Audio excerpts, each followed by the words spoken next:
Hello, friends and fashion lovers. You're welcome back.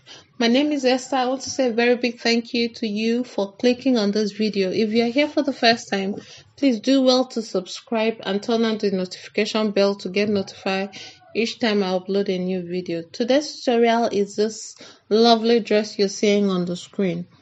And to get started, the material you need are your main fabric, a lining, a zip, and a lace trimming. Without further ado, let's get to the drafting of the bodice. So here I'm marking out 1 inch. This is my zip allowance. So I'm going to label the back and the front, after which I will tape it in place so that it doesn't move around while I am scaling. So the measurement I will be using is on the screen, and this is a measurement for a 3-year-old. So here I am putting in the neck width, then have the shoulder measurement, then the front neck dip, which is 2 inches. Next will be to draw this, curve this neck line out properly, then 1/2 inch as my shoulder slope and a 5-inch armhole depth.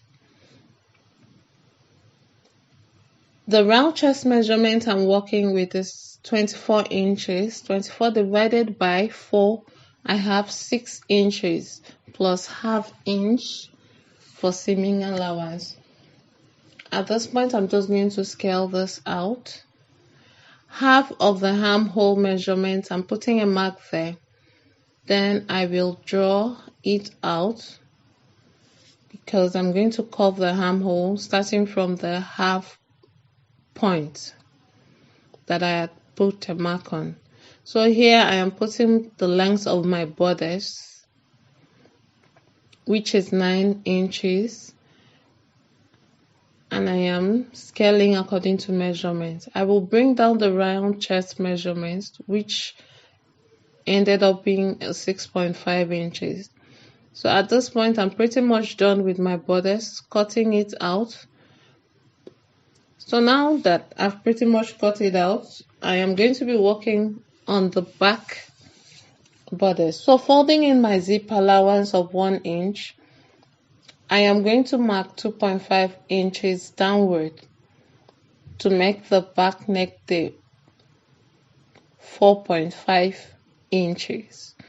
Initially, I had marked out the 2 inch for the front and I cut that out. So here, extra 2.5 inches. So you could decide to do a V shape, or you could curve it a bit. But instead of just cutting a V shape, I decided to go with the letter of just giving it a slight curve. The back neck design or front neck design is totally your choice. So this was my choice of neck design. So I'm just going to cut this out nicely. My zip allowance was folded in, as you can see. So I just have a little thing hanging here, which I can easily trim it off, or I can leave it, which will be hidden if soon. But I just want to trim it off. So I'm going to use my bodice pattern, to cut out my main fabric and my lining. So here my main fabric and lining is cut out with my seaming allowance. Please don't forget your seaming allowance if you had drafted your pattern without a seaming allowance. So here my main fabric, I'm placing the right side facing each other, the main fabric and the lining, and I'll be sewing them together at the shoulder. So after sewing them at the shoulder, that's the back and the front. So I'm putting the right side facing upward, and I'm placing my lining piece on it. Make sure you open the shoulder seam. So now sew round the neckline and the armholes. After sewing around the neckline and the armholes, notch. Be careful not to cut the seam.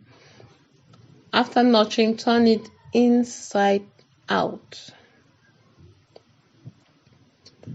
At this point, you're pretty much done with your bodice.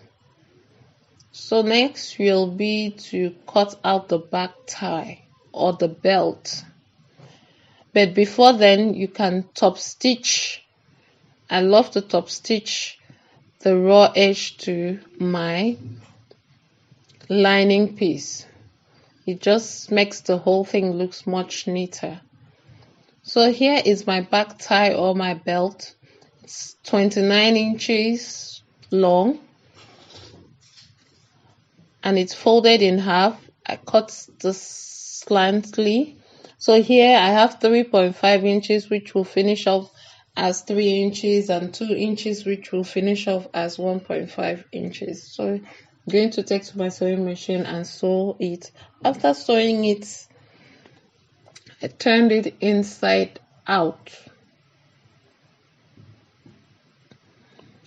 So make sure that you get something not too sharp, just get something to make sure that the edges are taken out properly so that your belt looks neat and nice. Do same for the second side and iron. So here I have done that and I've ironed. So now to work on the remaining part of the dress, make sure that you take the measurement of your bodice width. The skirt part will be 3 times the width of your measurement. So now the length of the dress is a factor of your bodice plus the middle part of your skirt and the lower part which will hold your lace trimming.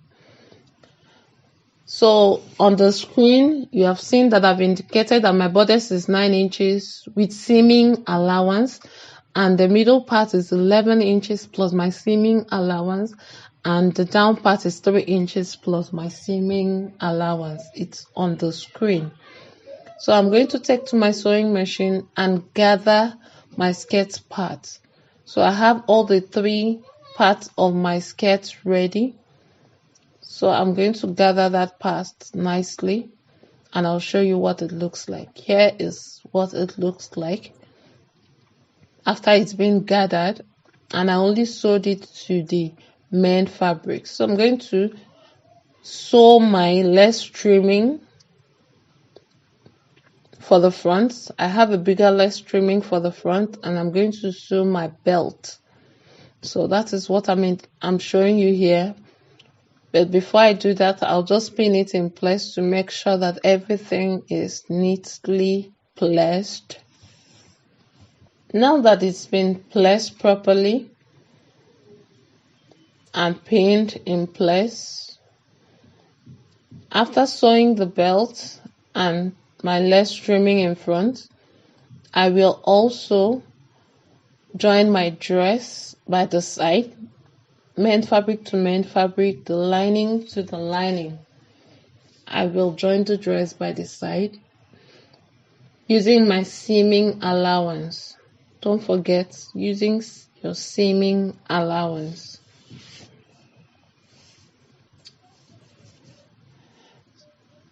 So here I have joined the dress by the side, and to the front my lace trimming has been sewn and my belt has been sewn too. So at this point I'm going to place my lace trimming on the lower part of my skirt and put the last part on it, sandwiching my lace trimming, and I'm going to sew it round all the way.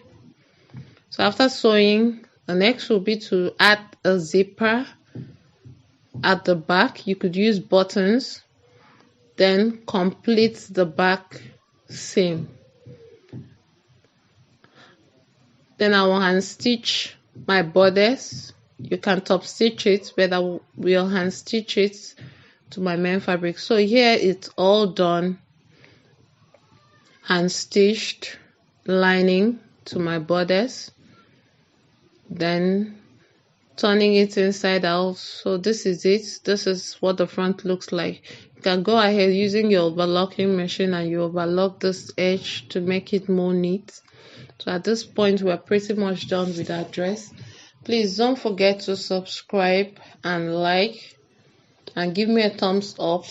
So the dress is ready. So this is what it looks like. I hope to see you in the next tutorial. Thank you for watching.